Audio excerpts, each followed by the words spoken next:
Happy Friday. This is John Adamson with Seeking Light. Sorry about the funky lighting. Having an exciting night, as you can see. Well, you can't really tell from this angle, but I am again at a gas station. And yes, I'm in a parking spot, not in a fueling station. Just dropped off my daughter at a dance with some of her friends, and now making this video. Sorry, getting messages popping through. Anyway, I wanted to just relate a couple stories. One's from a movie, and the other one is just a made-up story. So I can't remember what movie this was, but there is a scene in which a man is about to cross the road. He's at a busy intersection, and there's a crosswalk, and he's waiting for the light to change to tell him to walk, and he's with a group of people there at this corner. Well, anyway, he's not really paying attention. All he's doing is he's kind of looking absentmindedly across the street, and the sign changes in the crosswalk from don't walk to walk. And he goes to step down off the curb, and as he's stepping down off the curb, a hand suddenly reaches from that group of individuals, grabs him by the shirt, and yanks him back. Within not even a second, a split second, a bus goes barreling by where he would have been. In other words, he would have been instantly killed had he actually stepped out. And he looks around to see who the Good Samaritan is that's rescued him, and notices that a lady looks back at him and smiles, and he says thank you to her, and she mouths thank you back and continues on her way. He didn't know who she was. They had no relationship prior to this incident, and yet she reached out and saved his life. Now, here's a made-up story. I mean, that was a made-up story. That was a movie, but this is my own story. Suppose you're walking along a path in the woods, and it's coming up to a cliff, and you look at the cliff, and you notice that there's a person who's facing away from the cliff and looking up at the mountain that you're on, about to take a picture, and they're not really paying attention to their surroundings.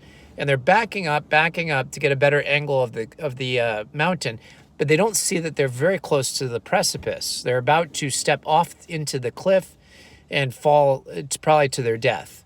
And you yell, "Stop!" And it gets their attention, and they look around and they see, whoa, I almost stepped off. Now, you didn't know them. They had no relationship to you. And yet you reached into their life and you saved them. And that just kind of reminded me, or I should say, I got thinking about the issue of relational evangelism. One of the pet peeves I have is periodically I'll see this statement pop up. It goes something like this.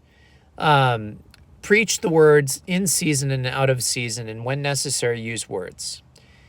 And also, that concept is relevant to what I'm going to say. And also, this idea that you can only evangelize in the context of a relationship, that somehow you must, really get to know somebody before you can start sharing Jesus and whatnot.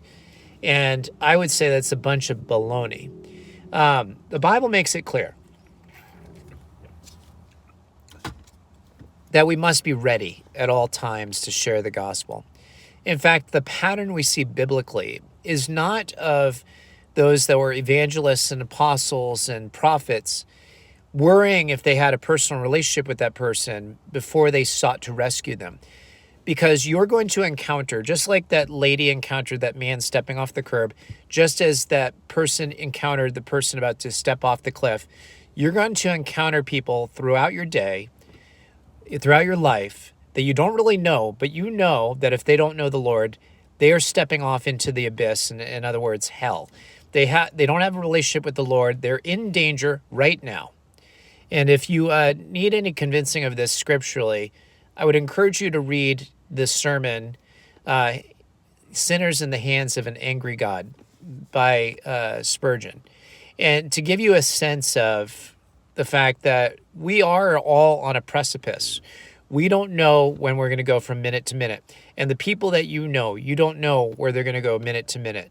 And so you need to pray that the Lord will use you in any way, at any moment, unbeknownst to you, regardless of whether you know the person or not, to really be a witness for the Lord. And that does involve words. You might live a really solid life, the kind of life that would lead people to want to be your neighbor, but that doesn't mean you're sharing the gospel with them and leading them to salvation through Christ. There's a story of a man, I believe this is real. It was shared by somebody who does speaking on Christian related things. And he said there was a man who was a godly, Christ-fearing man who worked for this company. And he worked with this particularly foul-mouthed gentleman. And the guy had problems with his marriage, and he ended up getting a divorce. And anyway, he just negative attitude. But one day, this Christian man working with this guy noticed that there was a sudden change in the guy. He stopped swearing. He stopped complaining. He had joy in his life. And one day, this Christian man went to this other guy who had formerly been speaking really foul-mouthed and was problematic. He said to him, I've noticed a change in your life. What's going on? And the guy said, I've become a Christian. I'm born again. I know the Lord. And the guy, the coworker who was already a Christian, said, oh, that's great. I'm a Christian too. And the second guy looked at him and said, really? He said, you know what? You're one of the reasons that I had a hard time accepting the gospel, because I looked at your life and you seemed to have it together. You were a nice guy. You had, good marriage. You were a hard worker, but you never shared anything with me about why you were like that. And anyway, that was kind of an eye-opener for the first guy, the Christian. And it just brings to mind that, we can't wait. If we have an opportunity to share the gospel, we should do it right then and there. Not worried about whether we've built up enough relationship with that person. Not worried if they've known us long enough to trust them. The word of God is not based on trust between men and women. It's the power of God unto salvation by itself.